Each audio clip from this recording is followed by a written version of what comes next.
Back in August, we took a look at the Raumfeld 1M wireless speaker, and today we're taking a look at the Raumfeld Stereo Cubes. So obviously the biggest difference between the 1M and the Stereo Cubes is that you get two of these things and you get a real stereo soundstage, which is going to make a huge difference in the way you listen to these speakers. Now what isn't different is the industrial design language. It's sort of a throwback look mixed with modern tech. These are German designed speakers that are meant to be seen as much as heard. Now sadly, unlike the 1M, you don't have any memory preset buttons, but you do have the volume up, volume down, and your power button, and these are only on the active speaker.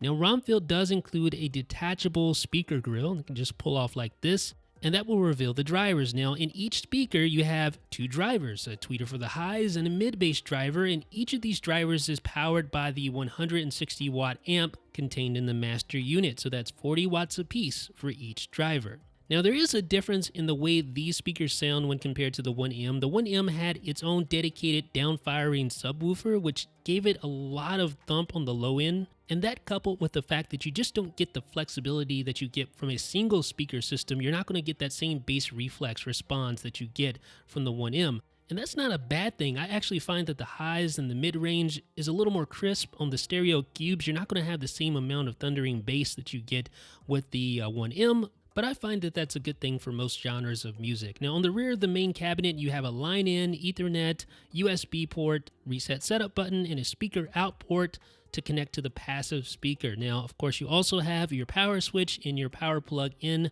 the bottom right-hand corner of the case. Now the Stereo Cubes aren't particularly light, and they aren't particularly small. Looks can be deceiving. These are solid. Just make sure you have enough desktop real estate to fit these cubes on your desk. Now, the Raumfeld app unfortunately hasn't changed much since I reviewed the 1M. You still can use Tidal, you can use Spotify, you can use TuneIn, streaming services, and a few others, but you're not going to find Apple Music. That is a glaring flaw for anyone who's in the Apple ecosystem, anyone who uses Apple Music. You can still use non-DRM music from iTunes and for music that you sync locally or that you use iTunes Match with, but you're not going to be able to use Apple Music tracks at all. It just simply won't work. And even the iTunes music that you purchase, I find that it doesn't display very well. You can see the missing album artwork.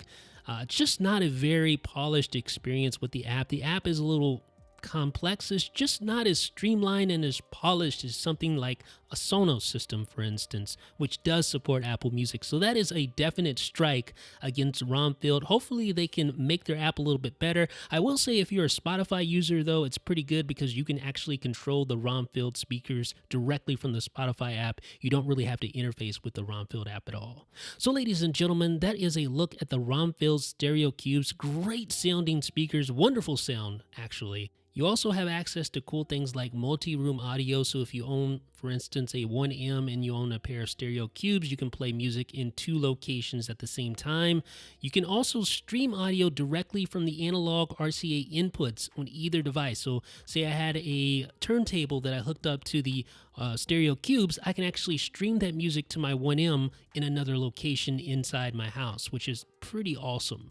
But the downside, the biggest glaring downside is the lack of Apple Music support. It even will support Google Play Music in the future, but that has been delayed a few times, so we're still waiting on that as well. So if you're an Android user, that's something to keep in mind. Google Play Music will be coming via Google Cast in the future, but it's not here just yet. So we talked about the Raumfeld 1M back in August, and this is going to give you a little bit more flexibility because it's a single speaker unit. It has that down-firing dedicated subwoofer for a little extra on the low end, but you don't get the same level of stereo separation that is possible with the Stereo Cubes, and that's where these speakers definitely shine. So ladies and gentlemen, if you'd like to know more, please check out our post over at 9to5Mac. It's linked in the description, and let me know what you guys think down below in the comments section. This is Jeff with 9to5Mac.